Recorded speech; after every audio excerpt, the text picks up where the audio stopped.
Welcome back, friends, in your channel Mining Support. Now, this session belongs to Coal Mine Regulation, Chapter 17, Miscellaneous Topic. Here, the new addition and brief study about these regulations. So, first regulation is regulation number 237. Regulation 237 stated about fencing on the surface. तो चलिए हम इसमें देखते हैं कि किस तरह का फेंसिंग सरफेस में हम लोग इंस्टॉल करते हैं। कहीं भी हमारा टैंक हो, रिजर्वियर हो या तो कोई ऐसा प्लेस जो हमारा डेंजरस मालूम होता हो, तो उस केस में उस प्लेस पे हमारा फेंसिंग दिया जाना ज़रूरी होता है। और सरफेस पे हमारा फेंसिंग का जांच जो है माइनिंग सरदार करेंगे प्रत्येक 7 दिनों में एक बार। और यदि किसी जगह पर हमारा फेंसिंग इंस्टॉलेशन करना है तो उसके रिगार्डिंग किसी प्रकार का कोई यदि डाउट या तो कंट्राडिक्शन टाइप का या तो इसमें मतभेद होता है तो उस केस में उसकी जानकारी हमें सीआईएम को देंगे और सीआईएम का निर्णय ही केवल फाइनल होगा। ठीक है, मतलब CIM chief inspector of mines जो इसके रिगार्डिंग जो डिसीजन लेंगे वो डिसीजन वैल्यू किया जाएगा। ठीक है, मतलब उसका पालन किया जाएगा। रेगुलेशन नंबर 240, मतलब कि इसमें वही रेगुलेशंस को सामने रखा गया है जो रेगुलेशंस आपको स्टडी करने के लिए काफ़ी ज़रूरी है। ठीक है, तो चलिए देखते हैं रेगुलेशन नंबर 240 क्या कहता है। Use supply and maintenance of protective footwear, मतलब कि रेगुलेशन 240 हमारा maintenance and supply of protective footwear से रिलेटेड है।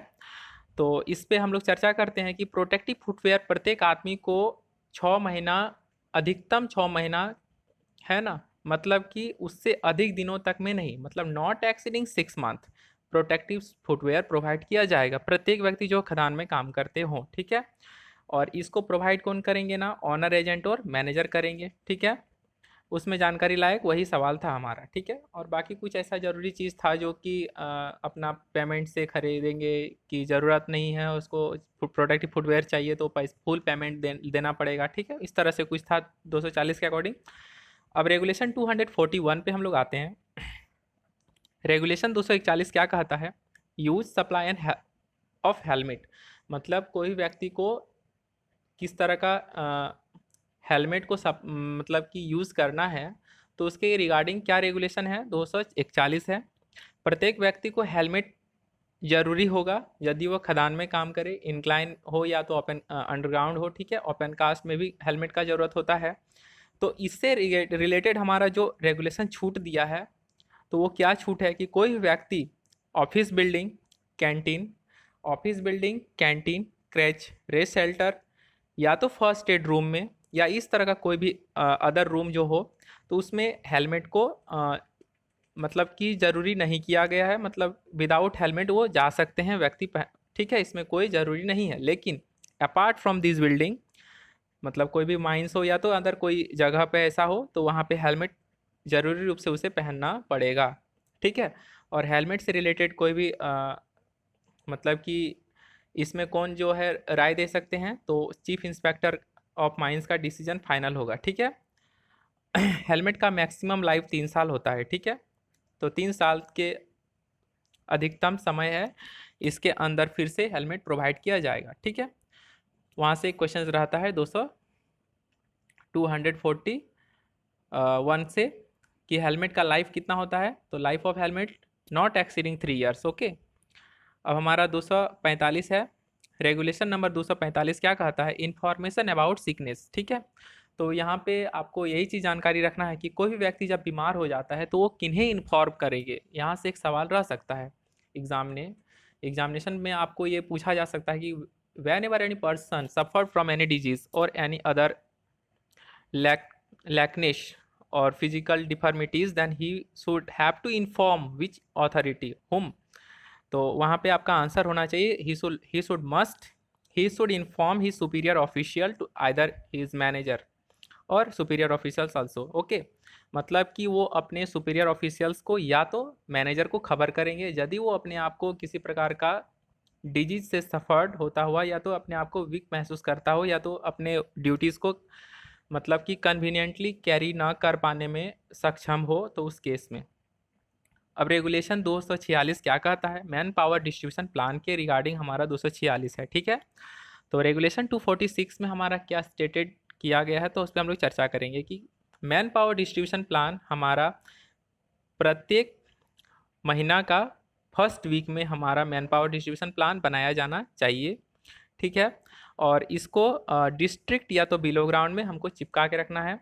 साथ ही साथ man power distribution plan mine office में और अटेंडेंस क्लर्क के पास भी होना जरूरी रूप से अनिवार्य है। और रेगुलेशन नंबर 246 है सरदार्स एंड ओवरमैन्स, ठीक है। और अगेन फिर हम लोग जब आते हैं तो 248 है ऑफिशियल्स टू बी लिटरेट। इस रेगुलेशंस में क्या कहा गया है कि प्रत्येक ऑफिशियल्स जो हैं उनको लिटरेट होना चाहिए। इस साथ ही साथ उनको ऐसी जगहों की मतलब जहाँ उस डिस्ट्रिक्ट की भाषा उसको आनी चाहिए, या तो माइन में जो अधिकतम व्यक्ति जो उसे समझ ले वैसी भाषाओं का ज्ञान होना चाहिए। वही ऑफिशियल्स का ऑफिशियल्स मिनिमम योग्यता इनका ये होना चाहिए। साथ ही साथ क्या कहा जा रहा है कि इस रेगुलेशन मतलब कि रेगुलेशन नंबर 248 से वही व्यक्ति छूट है, तो वो व्यक्ति कौन कौन है जिन्हें छूट दिया गया है, तो उसमें हमारा मैनेजर आता है, सर्वेयर आता है, इंजीनियर आता है और असिस्टेंट मैनेजर आता है, ठीक है। मतलब कि असिस्टेंट मैनेजर, इंजीनियर, सर्वेयर, ठीक है, और मैनेजर को इस रेगुलेशन से छूट दिया गया है कि मतलब कि इसके रिगार्डिंग कोई भी वो प्लेस का लैंग्वेज जानना जरूरी नहीं है, ठीक है। इसके बाद रेगुलेशन नंबर हमारा 250 आता है। तो 250 हमारा क्या कहता है कि जब भी हम कोई भी डीजीएमएस में हमारा कोई फॉर्म फिलअप करते हैं या तो कुछ भी एग्जामिनेशन हमारा होता है directorate general of mines safety के थ्रू, तो उसमें हमारा कोई भी एग्जामिनेशन के रिगार्डिंग हमको फ़ी पेमेंट करना पड़ता है, ओके। तो इसके लिए हमारा 4 टाइप होता है, इंडियन पोस्टल ऑर्डर, फिर हमारा होता है कि बैंक ड्राफ्ट होता है, फिर होता है इलेक्ट्रॉनिक मीन्स, ठीक है, और साथ ही अनदर मेथड हमारा हो सकता है, ठीक है। चलिए हम देखते हैं रेगुलेशन नंबर 251 हमारा क्या कहता है कि place of accident not to be disturbed. ये चूँकि रेगुलेशंस काफ़ी इंपॉर्टेंट है, रेगुलेशन नंबर 251 कि कोई भी हमारा एक्सीडेंट की जगह को हमको डिस्टर्ब नहीं करना है, तो रेगुलेशन नंबर 251 से रिलेटेड है। रेगुलेशन नंबर 251 क्या कहता है कि जब भी कोई व्यक्ति किसी प्रकार का गंभीर चोट या तो शारीरिक चोट या तो उनकी मतलब जान जा चुकी है, तो ऐसे व्यक्ति को उसी की दशा में रखा जाना चाहिए 72 घंटा तक। मतलब कि जब तक कोई इंस्पेक्टर या चीफ इंस्पेक्टर वैसी जगहों की निगरानी या जांच ना कर ले तब तक वैसे काम की जगहों को कोई प्रकार का छेड़छाड़ ना करे। यदि ऐसी जगहों को चेंज करना है या तो फेरबदल करना है, तो मैनेजर, असिस्टेंट मैनेजर और सेफ्टी ऑफिसर, वर्कमैन इंस्पेक्टर ऐसी जगहों की स्केच लेंगे, फोटो लेंगे, है ना। उसके बाद ही ऐसी जगहों की फेरबदल या तो बदलाव किया जाएगा, ठीक है। फिर हमारा मतलब छेड़छाड़ किया जाएगा, मतलब कि जो व्यक्ति सफर्ड है तो वो कौन सा, मतलब कि 72 घंटा से ऑनवर्ड्स। फिर रेगुलेशन नंबर 251 कहता है emergency response and evacuation plan. Emergency response and evacuation plan हमारा 252 से रिलेटेड है। मतलब 252 हमारा रेगुलेशंस क्या कहता है कि कोई व्यक्ति को इमरजेंसी में रिस्पॉन्स, मतलब कि हमारा इवाक्यूएशन प्लान तैयार करेंगे और इमरजेंसी रिस्पॉन्स प्लान, तो उसके लिए हमारा क्या करना है कि कोई व्यक्ति को फर्स्ट एड ट्रीटमेंट देना है। मतलब emergency response and evacuation plan 252 के रिगार्डिंग हमारा क्या चीज़ इन्वॉल्व है, तो इसमें हमारा ये चीज़ है कि फर्स्ट एड ट्रीटमेंट, मतलब कि कोई व्यक्ति जो हमारा सफर्ड है किसी प्रकार की शारीरिक क्षति से या तो उसको किसी प्रकार का चोट है, तो उन वैसे व्यक्ति को हमारा माइंस में यदि वो फंसे हुए हैं तो उसको क्या चाहिए ना, फर्स्ट एड ट्रीटमेंट पहले देना चाहिए, फिर मेडिकल ट्रीटमेंट, फिर उसका ट्रांसपोर्टेशन की व्यवस्था किया जाना चाहिए, फिर इवाक्वेशंस ऑफ इंजर्ड पर्सन्स में से ऐसे व्यक्तियों को वहाँ से हटा के वहाँ से सुरक्षित जगहों पर लाया जाना चाहिए। तो यहाँ पे कितना पॉइंट है ना, 4, ठीक है, 5 पॉइंट है। फर्स्ट एड ट्रीटमेंट, कई व्यक्ति यदि गंभीर हालत में उसको फर्स्ट एड ट्रीटमेंट मिलना चाहिए, फिर मेडिकल ट्रीटमेंट, फिर साथ साथ उसको ट्रांसपोर्ट करना है अच्छी जगह पे और इवाकुएट करके उसको इंजर्ड पर्सन को सही जगह पर लाना है, ठीक है। फिर उसके बाद कहा जा रहा है कि ऑनर, एजेंट और मैनेजर ऐसे copy of emergency response and evacuation plan किनको सबमिट करेंगे ना, रीजनल इंस्पेक्टर ऑफ माइंस को सबमिट करेंगे। तो emergency response and evacuation plan regulation number 252 से रिलेटेड है। इसमें खास बात ये जानना है कि इमरजेंसी रिस्पॉन्स इन इवाक्यूएशन प्लान में हमारा फर्स्ट एड ट्रीटमेंट दिया जाना चाहिए व्यक्ति को, उस व्यक्ति को ट्रांसपोर्ट करना चाहिए ऐसे जगहों पे जहाँ से वो अपने आप को सुरक्षित महसूस कर पाएँ, ठीक है। मतलब कि इंजर्ड पर्सन को इवाक्यूएट करना है, अच्छे जगहों पर ले जाना है, पहुंचाना है, ठीक है। फिर इसके लिए हमारा एक जो प्लान बनाया जाएगा वैसे प्लान का एक copy emergency response and emergency plan evacuation plan का जो हमारा एक कॉपी बनेगा वो हमारा रीजनल इंस्पेक्टर ऑफ माइंस को सबमिट करना अनिवार्य होता है। रेगुलेशन नंबर 258 कहता है appeal to the chief inspector, मतलब कि